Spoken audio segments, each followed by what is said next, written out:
Assalamualaikum. Waalaikumsalam, silakan duduk. Perkenalkan, terlebih dahulu nama saya Isna Septiani, bisa dipanggil Isna. Ibu sendiri dengan siapa namanya? Triwulandari. Namanya tadi Triwulandari ya. Oke. Ada yang bisa saya bantu? Iya Bu, ini kemarin saya cek kandungan. Ternyata hasil pemeriksaan HB-nya tuh rendah Mbak. Terus saya disaranin sama dokter untuk ke ahli gizi. Oh gitu ya. Iya. Saya panggilnya Mbak aja ya. Iya boleh. Oke. Kalau boleh tahu, kandungannya udah masuk ke berapa bulan? 7 bulan. 7 bulan ya? Iya. Oke. Saya ini dulu ya, minta data diri ibu dulu ya. Boleh. Oke. Tanggal lahirnya 30 November ya. 1999. Iya. Berarti usianya 22 tahun ya tahun ini. Iya. Oke. Jenis kelaminnya perempuan. Iya. Alamat tinggalnya di mana? Jalan Madrasah 2. Madrasah 2, Jakarta. Kabupatennya apa? Jakarta Barat. Jakarta Barat ya. Iya. Kesibukannya apa ibu? Jadi wira swasta aja nih Mas saya. Oke, ya swasta ya. Untuk riwayat kesehatannya pernah sakit apa gitu? Nggak pernah. Ke keluarga ada yang pernah ngalamin anemia?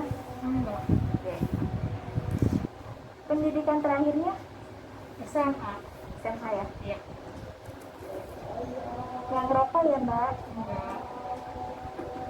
Oke. Sebelumnya pernah ini nggak apa datang untuk konseling? Enggak. Belum pernah ya? Belum. Nanti boleh lihat rujukan dari dokter sama hasil lab KB-nya. Ini Mbak. Tanya. Oke, saya lihat dulu ya mbak. Iya.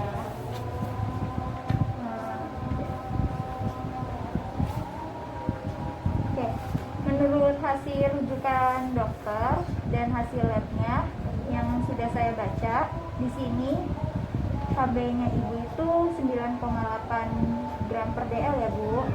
Nah itu menunjukkan bahwa ibu anemia karena HB normal pada ibu hamil itu 11 gram per dl ya. Jadi masih kurang HB-nya ya. Iya. Oke. Oke, di sini nanti saya akan melakukan pengukuran berat badan, tinggi badan, ya. Terus saya akan juga menanyakan atau merecall makanan yang kemarin Mbak konsumsi dan kebiasaan pola makan selama kehamilan. Iya. Lalu saya terakhir akan memberikan konseling kepada ibu. Oke. Di sini ibu bisa cerita kalau kesah selama kehamilan, tanpa khawatir datanya bakalan tersebar karena saya akan menjamin bahwa datanya itu akan aman dipegang sama saya ya. Iya. Yang akan tersebar luas. Oke, saya cek berat badan sama tinggi badan ibu dulu ya. Iya. Oke, silakan ibu. Oke. Oke, silakan duduk kembali. Sebentar ya. Iya.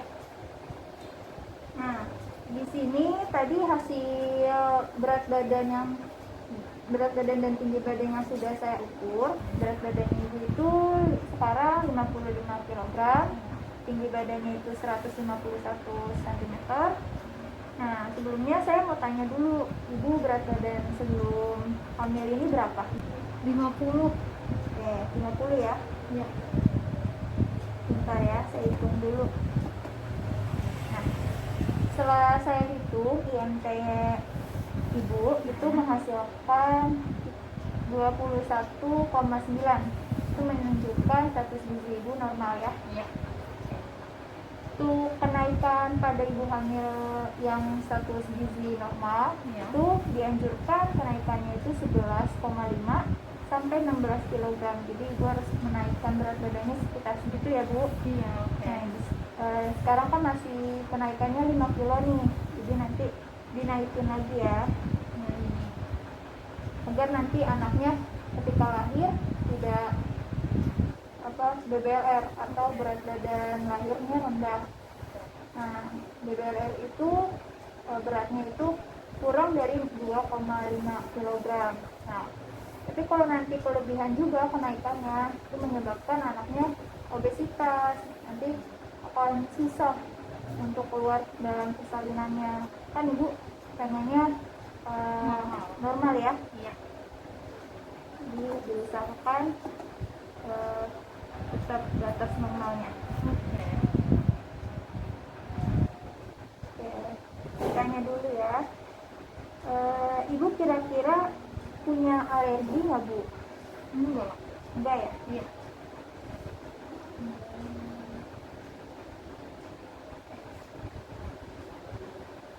Tanya dulu.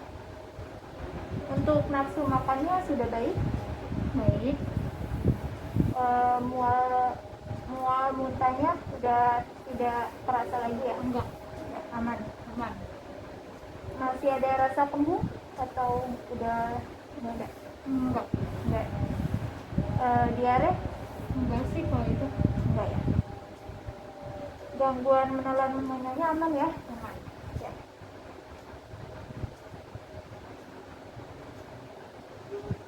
Ini saya lihat juga di hasil labnya itu tekanan darah ibu 110/90 ya. Iya. Itu rendah.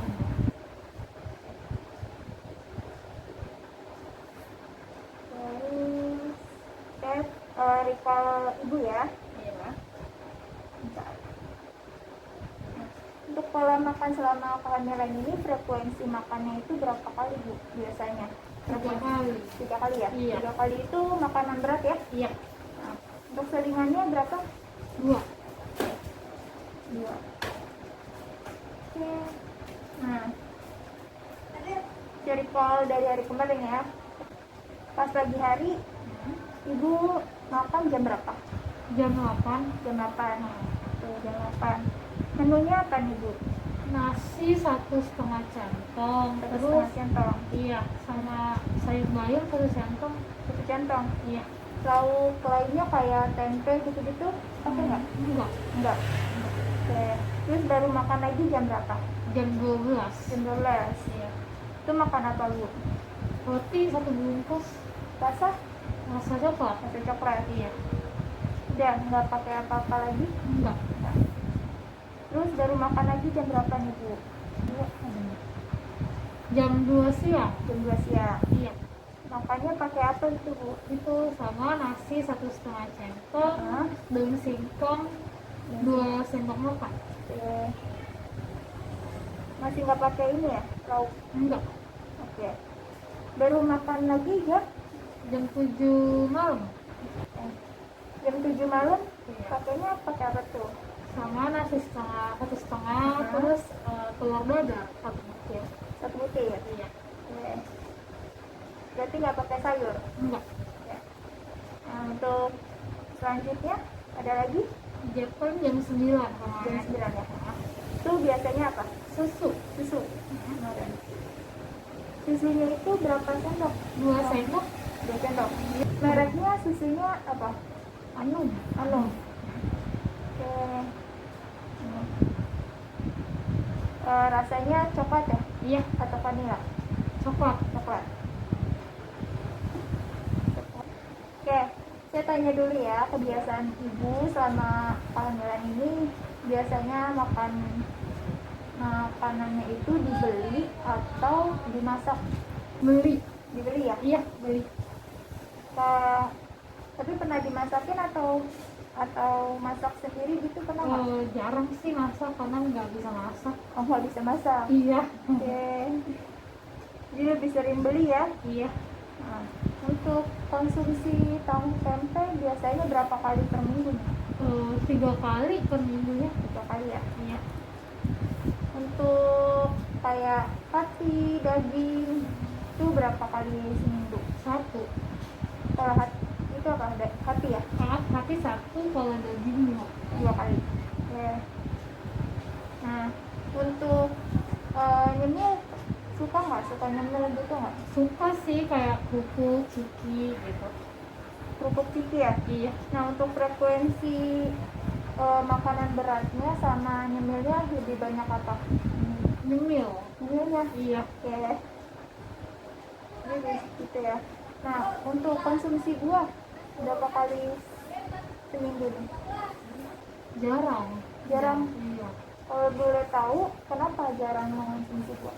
Yang pertama jauh sih dari rumah ya, pasar, jadi jarang beli kalau gitu. keluar gitu. Terus kalau daerah rumah juga jarang ada yang lewat kalau ngomongnya gitu. Jarang lewat gitu ya? Iya, jadi jarang makan buah. Tapi suka buah kan ya? Suka. Suka. Nah, untuk keluhannya, ibu sekarang lagi keluhannya apa nih akhir-akhir ini? Itu sih palingan lemas, pusing, terus ngantuk. Ngantuk ya? Cepet ngantuk, terus makannya kurang kenyang. Iya. Gitu sih palingan. Iya. Iya. Oke.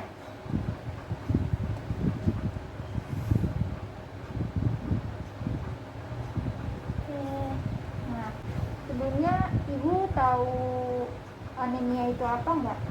Iya, tahu. Oh ya. Itu apa? Anemia itu apa? Kekurangan darah. Kekurangan darah. Iya. Ya. Ada lagi? Itu aja sih kak, itu aja sih bang. Oh, itu aja ya? Iya. Oke. Benar tadi ibu bilang bahwa anemia itu kekurangan darah ya? Iya. Nah, tapi saya jelasin lagi lebih lengkapnya bahwa anemia itu dia pada kalanya itu suatu keadaan yang dimana kurangnya sel darah merah dan kurangnya juga hemoglobinnya yang kurang dari 11 gram per dl ya. Tadi ibu juga udah diperiksa, HB-nya itu menunjukkan 9,8, masih kurang ya HB-nya. Nah, untuk penyebabnya anemia sendiri itu disebabkan karena biasanya itu pada ibu hamil keseringannya itu karena dia kekurangan zat besi. Nah, karena si ibu kadang suka belum paham makanan apa sih yang tinggi zat besi gitu kayaknya ya, jadi masih belum memilih bahan makanan yang baik untuk dikonsumsi ya. Penyebab keduanya pada anemia itu karena kehamilan ini meningkat ya asupannya, karena kan gak cuma ibu hamilnya aja yang butuh nutrisi, tapi untuk janinnya juga dia butuh nutrisi. Dia juga butuh zat besi untuk cadangan sel darah merahnya dia. Untuk pembagian zat besi pada ibu hamil itu biasanya ibu hamil itu membutuhkan sekitar 800 sampai 1000 mg zat besi. Pembagiannya itu yang pertama 500 mg itu untuk sel darah ibunya ya. Nah, yang kedua itu sekitar 300 untuk pembentukan plasenta. Nanti ketika dia lahir dia akan mengeluarkan zat besi sekitar 190 mg ya. Nah, terus sisanya lagi 100 mg itu untuk pertumbuhan darah janin. Kenapa begitu? Karena nanti kan ketika dia lahir si anak ini dia cuman asupannya itu dari ASI doang ya. Nanti ketika lahir pas saat trimester 3 itu biasanya anak si janin ini menyerap zat besi untuk dia cadangkan ketika dia lahir selama 6 bulan sebelum MPASI kan dia nggak ada asupan tuh. Nah, jadi zat besinya dari ambil pas dia masih di kandungan sama dari ibunya. Jadi sebaik mungkin ibu nanti ketika sudah melahirkan ASI-nya itu diperkaya lagi kandungan ikannya, jadi nggak cuma banyak saja ASI-nya tapi juga banyak nutrisinya. Terus yang penyebab ketiganya itu dikarenakan pengeluaran yang banyak kan soalnya kan untuk anemia sendiri pada remaja itu sering banget terjadi ya kasusnya. Di Indonesia juga udah banyak banget, bahkan sampai pemerintah pun membuat program tablet penambah darah untuk mencegah si anemia ini. Karena perempuan juga kan mengalami fase menstruasi ya, jadi dia ngeluarin banyak darah sehingga dia kekurangan darah yang menyebabkan dia anemia. Nah, kalau misalkan si anemia ini nggak ditangani saat kehamilan, nanti ketika lahir anaknya akan menyebabkan anaknya berat badannya rendah, terus juga anaknya juga bisa terkena lagi nih anemianya, nurun ya. Nah, nanti ketika anaknya sudah balita ya, anaknya bisa mudah terkena infeksi, terus juga bisa juga dia terkena stunting tadi. Nah, lanjut nih, nanti ketika dia remaja dia akan terkena lagi anemia gitu seterusnya, karena makanya disebutnya lingkaran setan gitu. Jadi kita harus memutus ya salah satu rantainya itu agar tidak terulang lagi kejadian anemia ini ya. Oke, sudah memberitahu saya keluhannya tadi, pusing, terus mata kunang-kunang, terus apa lagi Bu? Lemas, terus udah ya? Udah. Nah, itu merupakan salah satu gejala dari anemia. Nah, gejala anemia yang lainnya itu yang pertama tadi 5L ya, lemas, letih, lelah, lesu, lalai.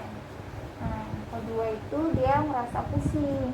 Terus yang ketiga kulitnya juga pucat. Terus yang keempat kurangnya produktivitas dalam kegiatan sehari-hari, jadi ibu gampang ngantuk, terus juga pengennya bawanya tidur mulu ya. Nah, terus kelima daya pikirnya ibu juga berkurang.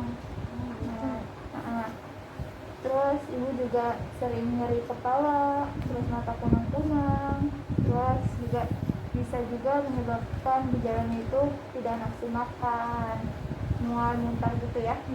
Nah, saya kasih tahu juga nih ya Bu, di sini hasil HB-nya itu pada ibu hamil, HB-nya 11 gram per del ya. Nah, ibu termasuknya anemia ringan karena tadi 9,8 masuknya ke anemia ringan. Nah, untuk dampaknya anemia, ibu tahu nggak dampak anemia itu apa? Pendarahan kali ya? Iya betul, itu salah satunya ya. Nah, yang lainnya dampaknya itu bisa ketebalan pecah dini. Jadi belum waktunya melahirkan dia udah pecah ketebalannya ya. Terus juga bisa dampaknya itu persalinan prematur ya. Nah, yang ketiga itu juga bisa melahirkan tadi BBLR pada anak. Nah, terus juga mudahnya terkena infeksi pada ibu maupun anak ya. Jadi dia nanti gampang terkena infeksi penyakit, oke? Nah, dampaknya lagi bisa menyebabkan IQ si anak akan rendah. Ibu nggak mau ya IQ si anaknya rendah. Nah, terus yang lebih fatal lagi, dampaknya bisa menyebabkan kematian pada ibu ya. Makanya mulai sekarang dijaga pola makannya, terus sering-sering check up juga untuk lihat HB-nya itu udah normal atau belum. Jadi ketika persalinan HB-nya udah normal gitu. Oke. Nah, di sini ibu tahu nggak pencegahan anemia itu dengan cara makan apa? Daging kali ibu ya? Iya, betul. Itu salah satunya karena daging tadi dia tinggi zat besi. Jadi selain itu ada lagi nggak? Sayur Mungkin sayurnya apa tuh kira-kira? sayur bayam mungkin ya Mbak? Bayam ya? Iya. Ya betul. Nah, pencegahannya tadi makannya harus seimbang, zat makronya atau karbohidrat, protein, lemaknya itu tercukupi semuanya. Jadi nggak cuma makan nasi sama sayur aja tadi kan ibu. Tapi harus diselingi dan dibarengin sama protein hewani, protein nabati. Kayak protein hewani itu daging, ikan, ayam, telur, dan lain-lain. Kalau yang nabati itu contohnya tempe, tahu, kacang-kacangan gitu ya. Jadi mulai sekarang pola makannya harus ada nasi, protein hewani, protein nabati, sayur, buah ya, biar seimbang gizinya. Nah, yang kedua pencegahannya bisa dengan mengonsumsi makanan yang zat besinya tinggi.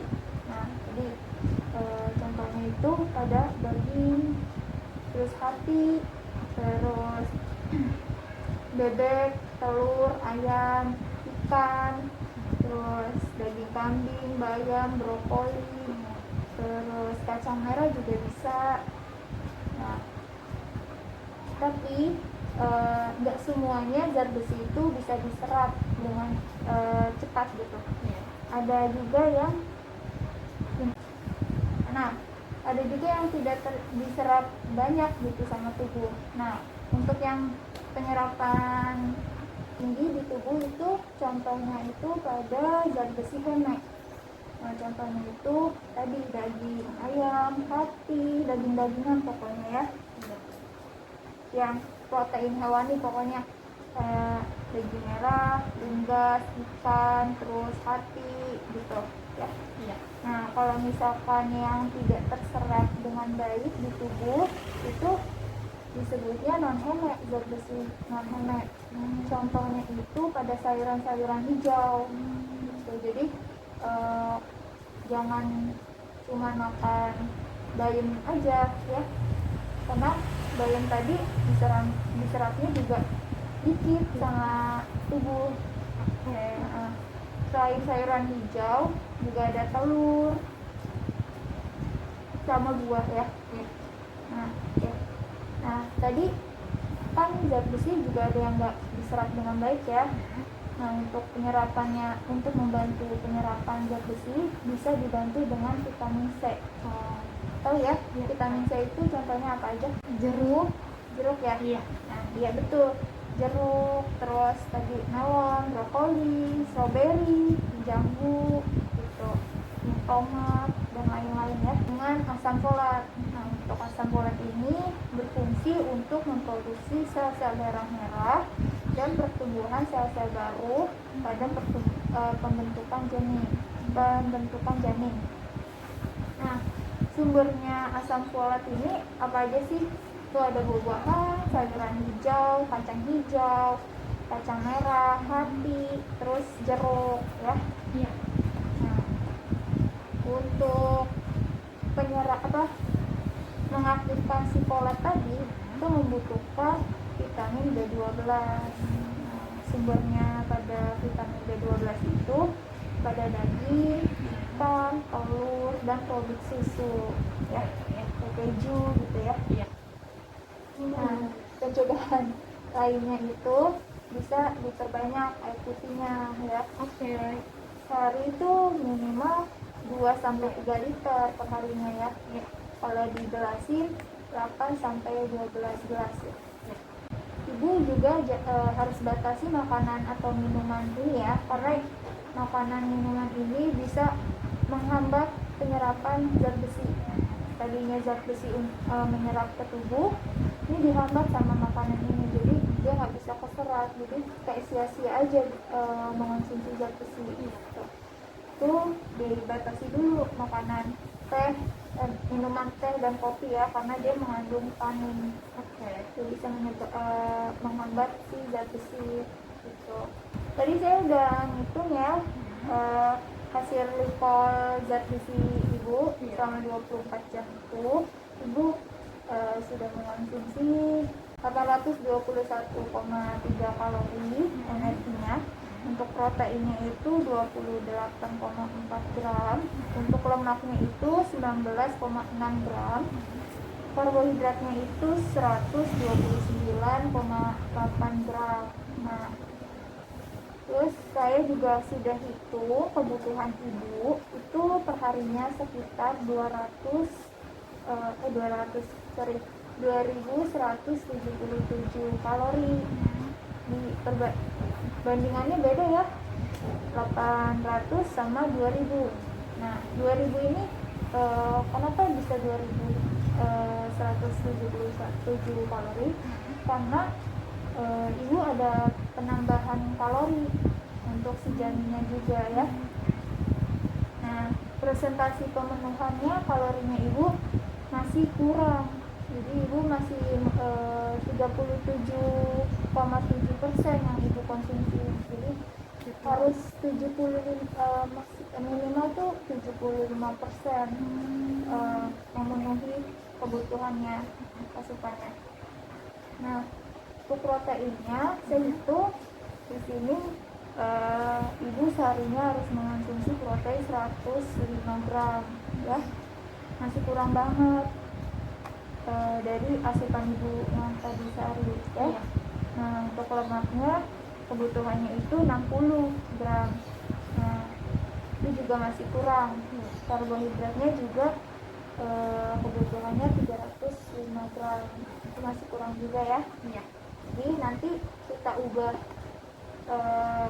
pola asupan perharinya agar ibu mencapai berat badan ideal juga, terus di asupannya juga gizi yang seimbang, ternutrisi juga ibu dan anaknya ya. Oke. Janin. Jadi ibu siap ya untuk perubahan pola makannya ini? Siap. Siap ya. Saya buatin menunya dulu. Oke. Contoh menunya. Nah ini contoh menu sehari ibu ya yang harus dikonsumsi. Nanti kalau misalkan ada kira-kira bahan makanan yang tidak disuka atau bahan makannya sulit dijangkau nih, nanti kasih tahu saya biar saya nanti ubah ya. Nah untuk jadwal makannya itu saya sarankan itu 3 kali makan berat, terus 3 kalinya cemilan atau selingannya ya. Nah untuk makan paginya itu bisa ibu konsumsi sekitar jam 7 atau jam 8 ya. Nah itu di sini saya membuatnya ada nasi, terus semur hati, terus tempe goreng, kemudian sayur bening bayam, dan susu yang tadi ibu konsumsi selama hamil merek Amin ya. Terus untuk selingannya saya kasih bubur kacang hijau.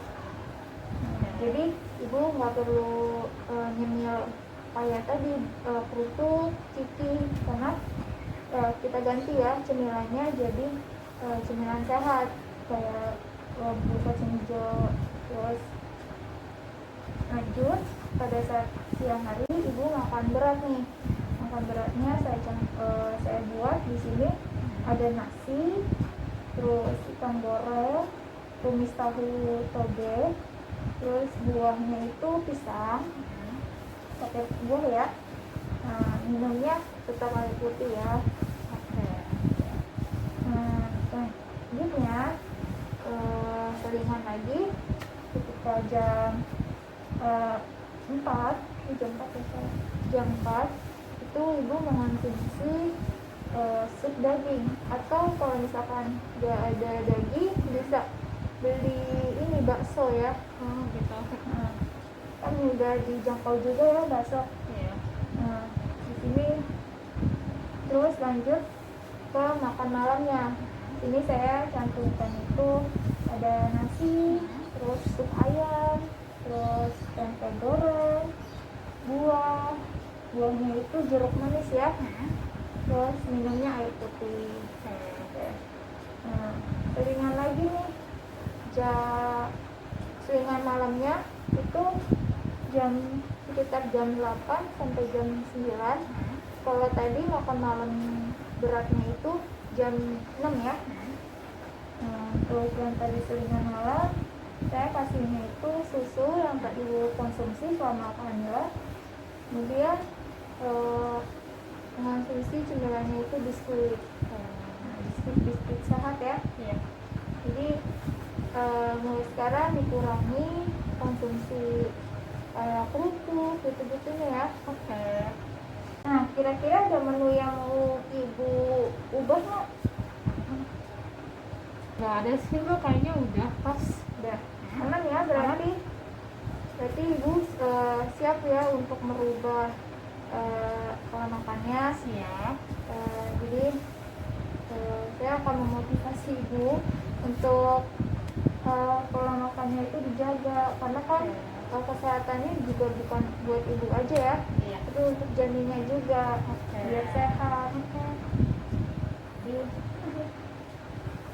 nanti minta bantuannya juga untuk lingkungannya seperti suaminya gitu, atau mertua, orang tua, untuk membantu support untuk ibu mengonsumsi ini. Oke. Iya. Semoga tidak ada racun-racun ya, racun-racun untuk mengonsumsi hal-hal yang tidak sehat ya. Iya. Oke. Ada yang mau ditanyakan lagi mau nggak? Oh, enggak sih, udah. Udah ya? aja, Kak. Kita aja ya. Oke. Nanti pertemuan selanjutnya saya ingin cek lagi apakah ibu sudah benar konsumsinya atau masih belum ada perubahan. Saya cek lagi, kemudian saya cek berat badan gitu-gitunya, dan saya akan lihat hasil pemeriksaan HB-nya ya. Oke. Jadi kalau misalkan ada pertanyaan lainnya atau yang masih dibingungkan, bisa hubungi saya via WhatsApp ke nomor, nanti saya kasih nomornya. Oke. Oke, sekian konseling pada hari ini. Terima kasih sudah datang Terima kasih, Mbak. mengunjungi saya. Iya. Semoga diberikan kesehatan terus ya, Amin. ibu dan Terima kasih anak. ya Nanti infonya. ketika persalinan sudah datang, persalinannya apa sih bilangnya, Saya sih. sudah waktunya persalinan. Semoga ibunya selamat, Amin. janinnya Amin. juga, anaknya juga selamat, sehat ya, tidak ada kekurangan apapun. Jaga kesehatan juga ya ibu, Iya, karena lagi oke. masa pandemi, jadi tetap pakai masker dan jaga jarak. Jangan lupa cuci tangan. Oke, Makasih, terima kasih Mbak. ya. Assalamualaikum. Selamat Salam. siang. Selamat siang.